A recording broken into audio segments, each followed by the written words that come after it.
Тыңдармандарым, арнама қош келдіңіздер. Шырмалған тағдыр 15-16 бөлімдері. Нериман Маджижеге келіп, кешегі жағдай үшін кешірім сұрады. Оған сыйлық ала келді.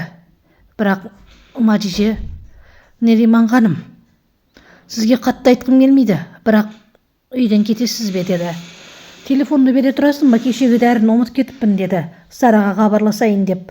Сөйтті де ол Мәрт Ведатты бопсалап жатыр. Егер де жұмыстан кетпейтін болсаң, әйеліңмен көңілдесің, бір-бірін біледі. Және де өміріңді тозаққа айналдырам деді. Сол кезде маған таңдау берме. Жарайды, келсем деді. Қазымның адамдары келіп, Қазымға Ведат жұмыстан кетпекші деді. Сөйтті де Қазым Мәртке хабарласты. Ведат не үшін жұмыстан шықпақшы деді. Бір көңілдесі бар екен. Біреу бопсалап жатқан сияқты. Отбасыңның шырқын бұзам деп деді. Оны естіген Қазым ашуланды. Сөйтті де Зафирге Ахмет мені Румынияға жібергенімді қайдан білді? Сен айттың ба деді. Маджижеге Ахмет сыйлық жіберіпті, және де мопед сыйлапты. Бұл не істегені? Мен бұдан ондай нәрсе күткен жоқпын деді. Ахмет өзінің жүргізушісіне мына көлікті бөлшектеп таста, көзін құрт деді. Және де Маджижені аңды деді. Маджиженің анасы Қандан үйге келді. Сол кезде Маджижен анасы бір заттар сататынын айтты. Және де оны таныс тамырға, көрші көлемге сатам деді. Мен де бизнес бастайым деді.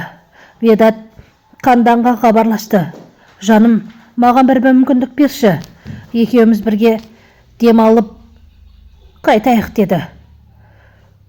Жарайды, осы кезде алдамайсың деген үміттемін деді Қандан. Солай деді де Қандан телефонын сөндіріп тастады.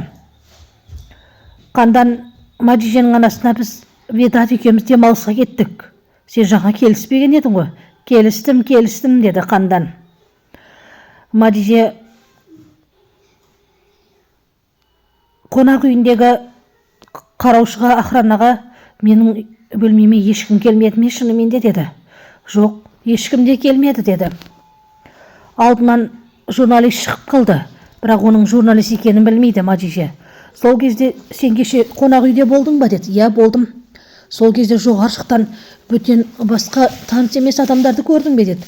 Жоқ, көрмедім деді. Берейін күйеуінің бірдеңе жасырғанын біліп, Тонш, сен менен бірдеңе жасырып жатсың ба деді. Жоқ, сенен не жасырам деді. Маджиже Кокоға келді. Коко, кішкене күріш жеші. Бұны Сараның үйіне дайындадым деді. Тәмді ме деді. Тәмді деді. Коко, сені қандай көлік қақты, ішіндегі адамның кім екенін көре алдың ба деді. Жоқ, есімде ештеңеден жоқ деді. Ахмет Маджижеге келді. Сыйлығым ұнады ма деді. Маған ондай сыйлықтардың керегі жоқ деді. Сен ұнаттың ғой деді. Аспандағы айды ұнатсам да алып бересің бе Ахмет?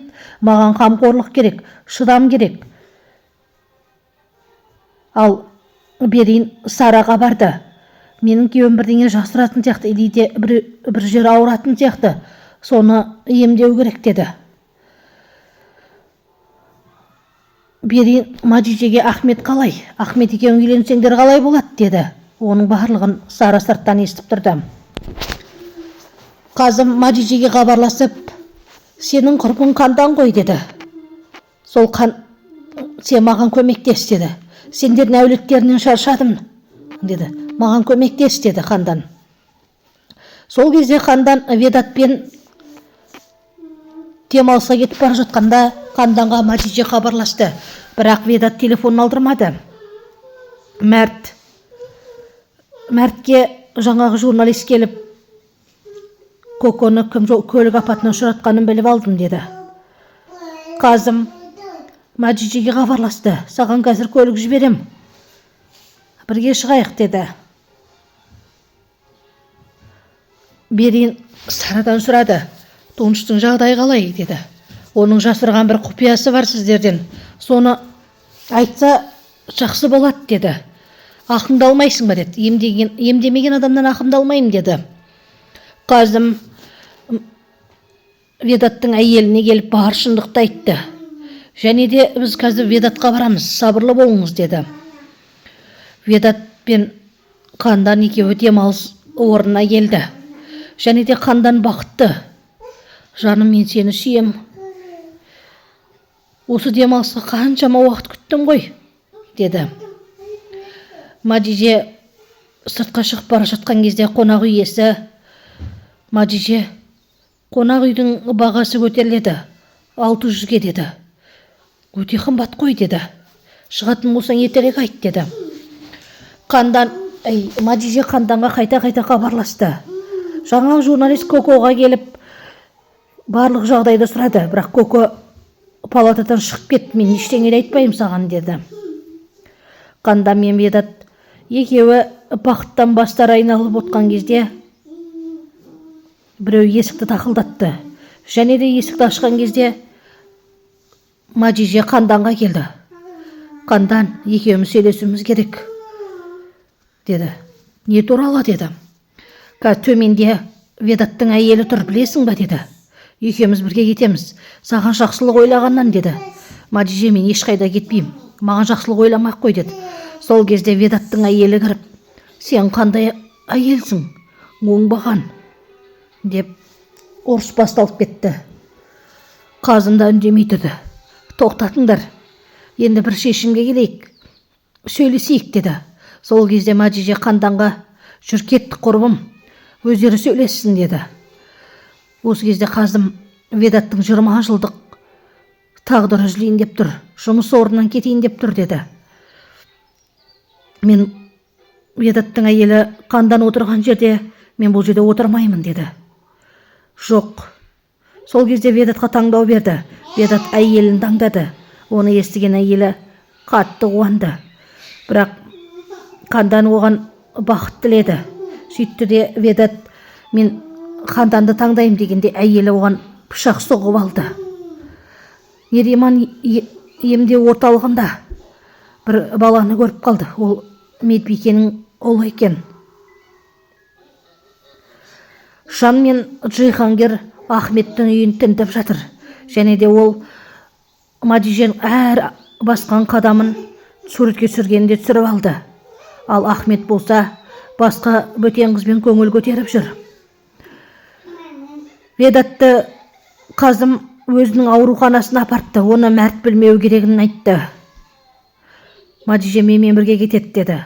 Ал Қандан жедел жәрдеммен Ведаттың қасына кетті. Қазым Мадижеге қарап: жүр, екеуміз бірге қайтайық, деді. Мадиже Ведаттың әйелінің жағдайы қалай болар екен, деді. Басқа нәрсе айтайықшы, деді. Заправкаға келген кезде Қазымның ауруы ұстап қалды. Ал Нериман болса кішкене жігітке келіп, оған тәтті беріп телефонын алмақшы.